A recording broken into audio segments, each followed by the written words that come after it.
نحمده ونصلي على رسوله الكريم أما بعد أعوذ بالله من الشيطان الرجيم بسم الله الرحمن الرحيم. سامعات السلام علیکم ورحمۃ اللہ وبرکاتہ. آج ہم لوگ ایک صحابی کے بارے میں چھوٹا سا ایک قصہ جانیں گے. حضرت حارثہ بن سراقہ ایک انصاری صحابی تھے. غزوۃ البدر کافروں اور مسلم کے درمیان پہلی جنگ نہایت ہی اہمیت کی حامل تھی. حق و باطل میں فرق کرنے والی یہ جنگ تھی. یہی وجہ ہے کہ اسے غزوۃ الفرقان بھی کہتے ہیں. اللہ کے رسول صلی اللہ علیہ وسلم نے جب لوگوں کو دعوت جہاد دی اور ان سے کفر کے مقابلے کے لیے نکلنے کو کہا تو حارثہ رضی اللہ عنہ اپنی والدہ کے پاس آئے. ان کی والدہ بوڑھی ہو چکی تھی. خاوند پہلے ہی فوت ہو چکے تھے. بڑھاپے کا واحد سہارا حضرت حارثہ رضی اللہ عنہ تھے جن سے وہ شدید محبت کرتی تھی. یوں تو تمام مائیں اپنے اولاد سے بڑی محبت اور پیار کرتی ہیں، لیکن وہ ان کی اکلوتی اولاد تھی، اس لیے وہ ان کا خاص خیال رکھتی تھی. سردی کے دنوں میں وہ ڈرتی تھی کہ کہیں میرے بیٹے کو سردی نہ لگ جائے اور وہ پریشان ہوا کرتی تھی. اور گرمی کے موسم میں شدید پریشان حال رہا کرتی تھی کہ کہیں میرے بیٹے کو دھوپ کی لو نہ لگ جائے. اور آج بیٹا اپنی والدہ کے روبرو کھڑا تھا. ماں نے بیٹے کو دیکھا تو کہنے لگی، بیٹے اب تم بڑے ہو چکے ہو. میری ایک ہی خواہش ہے کہ اب میں تمہاری شادی کر دوں. تمہاری اولاد ہوگی تو میں ان سے اپنا دل بہلاؤں گی. پر بیٹا کیا کہہ رہا ہے؟ اماں جان، آپ کو معلوم ہی ہوگا کہ اللہ کے رسول صلی اللہ علیہ وسلم نے جہاد کا اعلان کیا ہے. میں بھی لوگوں کے ساتھ جہاد کے لیے جانا چاہتا ہوں. آپ کی اجازت لینے کے لیے حاضر ہوا ہوں. اماں جان، مجھے خوشی خوشی اجازت عطا فرمائیے. والدہ کہنے لگی، بیٹے مجھ سے تمہاری جدائی برداشت نہیں ہوگی. تم میرے پاس ہی رہو. ادھر حارثہ رضی اللہ عنہ اپنی والدہ سے بار بار اجازت کے لیے اصرار کر رہے تھے. ان کے ہاتھ چوم رہے تھے، سر چوم رہے تھے. جب بیٹے کا اصرار حد سے بڑھا تو بوڑھی ماں بیٹے سے کہہ دیا کہ ٹھیک ہے، تم جہاد پر جانا چاہتے ہو تو میں تمہیں اجازت دیتی ہوں، مگر سنو، تمہارے بغیر میرا دل نہیں لگے گا. جب تک تم واپس نہیں آ جاتے مجھے کھانا پینا اچھا نہیں لگے گا، مجھے چین نہیں آئے گا. پھر والدہ اٹھی، اپنے بیٹے کو اپنے ہاتھ سے کپڑے پہنائے، تلوار اس کے گلے میں لٹکائی، پھر بیٹے کی پیشانی پر بوسہ دیا اور اسے میدان جہاد کی جانب روانہ کر دیا. سبحان اللہ. جب مسلمان بدر کے مقام پر پہنچے تو کنویں کے پاس پڑاؤ ڈالا. ادھر قریش بھی اپنے لاؤ لشکر کے ساتھ تیار تھے. حق باطل کا یوم آ گیا، یوم فرقان آ گیا. مسلمانوں نے بھی اور کافروں نے بھی لڑائی کے لیے صفیں باندھ لی. خود رسول صلی اللہ علیہ وسلم نے مسلمانوں کے لشکر کی صف بندی فرمائی. آپ صلی اللہ علیہ وسلم نے خباب بن منذر رضی اللہ عنہ کے مشورے پر آگے بڑھ کر پانی کے کنویں پر قبضہ کر لیا اور اس کی حفاظت کے لیے ایک انصاری نوجوان حبان بن عرقہ رضی اللہ عنہ کو مقرر کیا کہ کوئی دشمن اس میں زہر نہ ملا دے. چنانچہ ان کو یہ ہدایت دی گئی کہ دشمن کا کوئی بھی آدمی کنویں کے قریب پہنچ نہ پائے۔ بنی بخار سے تعلق رکھنے والے یہ صحابی تیر چلانے میں بڑی مہارت رکھتے تھے۔ ان کا نشانہ کم ہی چکتا تھا۔ لڑائی شروع ہونے سے ذرا پہلے حضرت حارثہ بن رضی اللہ عنہ کو پیاس محسوس ہوئی اور انہوں نے کنویں کا رخ کیا۔ وہاں پہنچ کر کنویں سے پانی نکالا۔ اپنی پیاس بجھانا چاہتے تھے کہ کنویں کی حفاظت پر مامور انصاری صحابی رضی اللہ عنہ نے سمجھا کہ دشمن کا آدمی ہے جو کنویں میں زہر ملانا چاہتا ہے یا مسلمانوں کو ایذا پہنچانا چاہتا ہے۔ کہنے لگے نعوذ باللہ، اسلام کا یہ دشمن ہمارے کنویں کو خراب کرنے کے لیے آیا ہے۔ انہوں نے اپنی تیر کو کمان میں رکھا اور شست باندھ کر پوری قوت سے حارث رضی اللہ عنہ کی طرف پھینکا۔ تیر سیدھا ان کے حلق میں اتری اور وہ چیخ مار کر زمین پر گر پڑے۔ مسلمانوں نے انہیں دشمن کا آدمی سمجھا اور کسی نے ان کی طرف توجہ نہ دی۔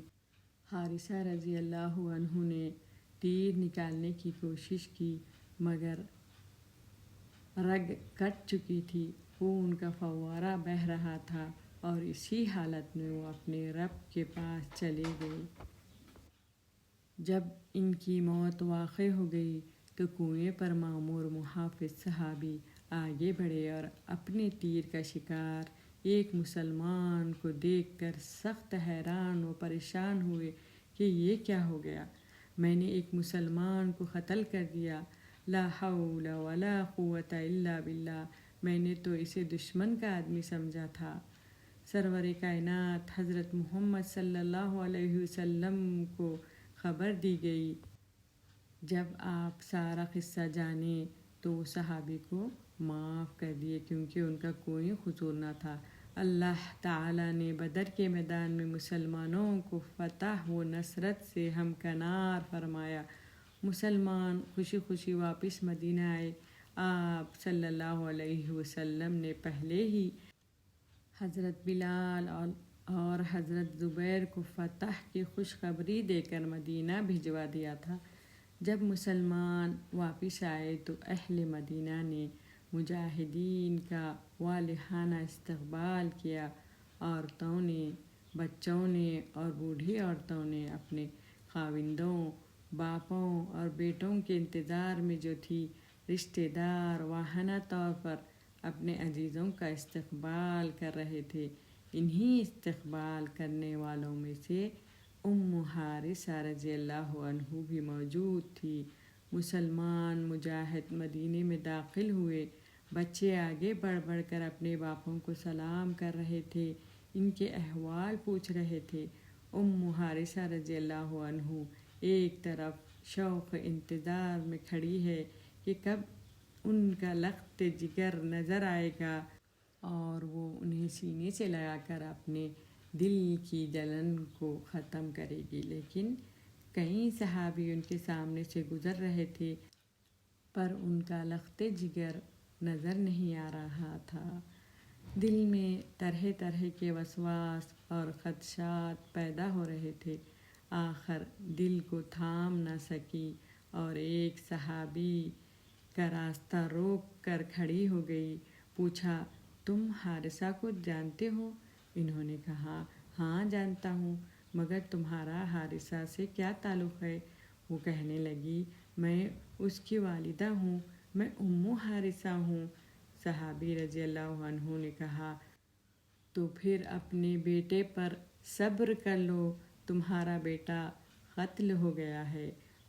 حارثہ نے جب یہ خبر سنی تو شہید کا مقام و مرتبہ یاد آ گیا ان کو۔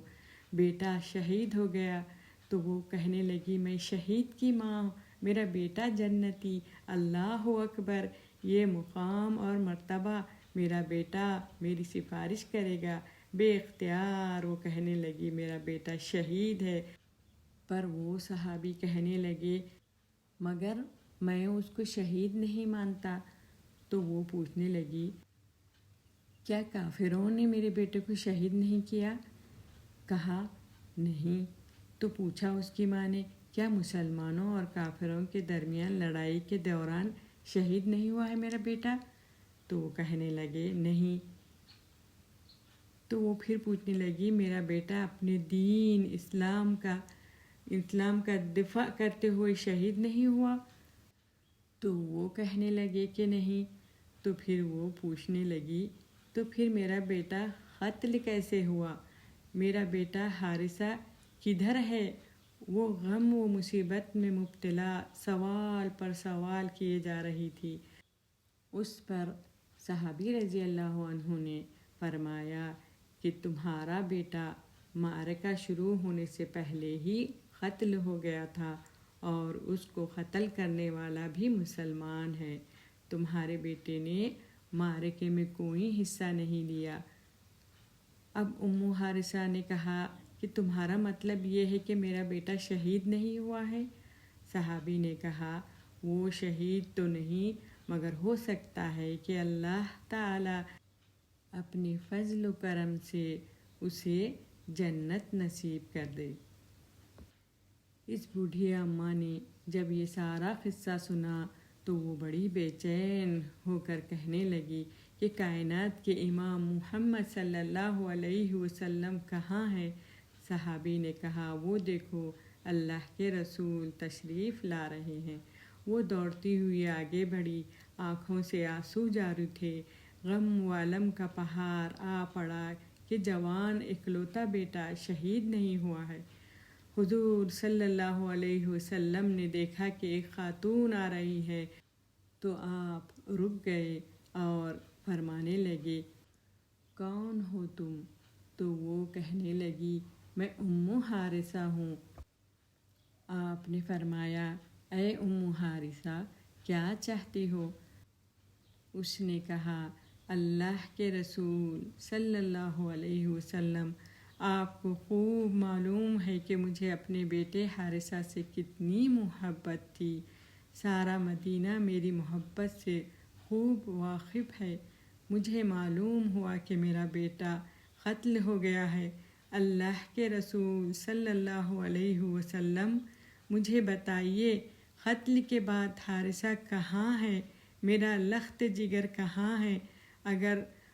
اگر وہ جنت میں ہے تو میں صبر و شکر کروں، اور اگر وہ جنت میں نہیں ہے تو پھر مجھے اجازت دے میں اس کا نوحہ کروں، خوب روؤں، اتنا روؤں کہ اس سے پہلے اس کی مثال نہ ہوئی تھی اور نہ ہوگی، مجھے قرار آ جائے گا۔ تو اللہ کے رسول صلی اللہ علیہ وسلم نے کہا، اے ام حارثہ، یہ کیا کہہ رہی ہو؟ تو اس نے کہا، وہی جو آپ مجھ سے سن چکے ہیں۔ اگر جنتی ہو تو صبر اور شکر کروں گی، اور اگر جنتی نہیں تو کم سے کم میں رو تو لوں۔ کائنات کے سب سے مشقت شخصیت نے رحم بھری نظروں سے دیکھا کہ ایک بوڑھی عورت اپنے بیٹے کے لیے تڑپ رہی ہے، پھر بھی صبر کا مظاہرہ کر رہی ہے۔ ام حارثہ رضی اللہ عنہ نہایت اضطراب کے عالم میں کھڑی نتیجے کا انتظار کر رہی تھی۔ نہ جانے آپ صلی اللہ علیہ وسلم کیا فرماتے ہوں گے۔ اس ماں کا حلق سوکھ گیا تھا اور چہرے پر آنسو روا تھے۔ اس ماں کی نگاہیں اس چہرے پر جمی ہوئی تھی جس نے کبھی جھوٹ نہیں کہا تھا۔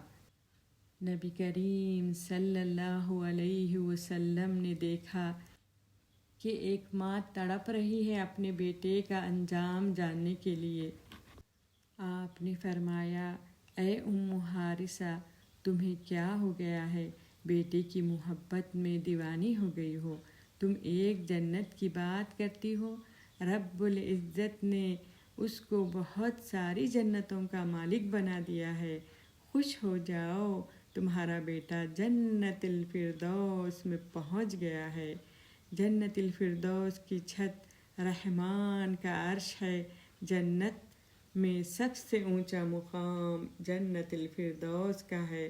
جس کے اوپر رحمان جل وعلا کا عرش ہے۔ جب اس بوڑھی عورت نے خوشخبری سنی تو فوراً سجدے میں گر گئی اور کہہ اٹھی، اللہ اکبر، اے اللہ تیرا شکر ہے، میں شہید کی ماں بن گئی، میرے بیٹے کو جنت الفردوس کی خوشخبری مل گئی۔ میری خوش قسمتی کی کیا کہنا، نہ مال غنیمت مقصود، نہ دنیا کی ستائش اور نہ صلہ، مجھے تو میرے رب العالمین کی رضا مل گئی۔ میرا بیٹا میرے لیے سفارش کرے گا اللہ سبحانہ و تعالیٰ سے تو میں بھی جنت الفردوس الاعلیٰ میں چلی جاؤں گی۔ اور اس طرح سے اس نے شکر کیا، اپنی ساری زندگی شکر کرتے ہوئے انہوں نے گزاری۔ سبحان اللہ، کس طرح سے پہلے کی ماؤں میں جوش تھا، اپنے بچوں کو اللہ کی رضا پر قربان کرنے پر فخر محسوس کرتی تھی۔ سبحان اللہ، اللہ تعالی ہمارے بچوں کو ایسے ہی اللہ کی راہ پر چلنے کی توفیق عطا فرمائے، آمین۔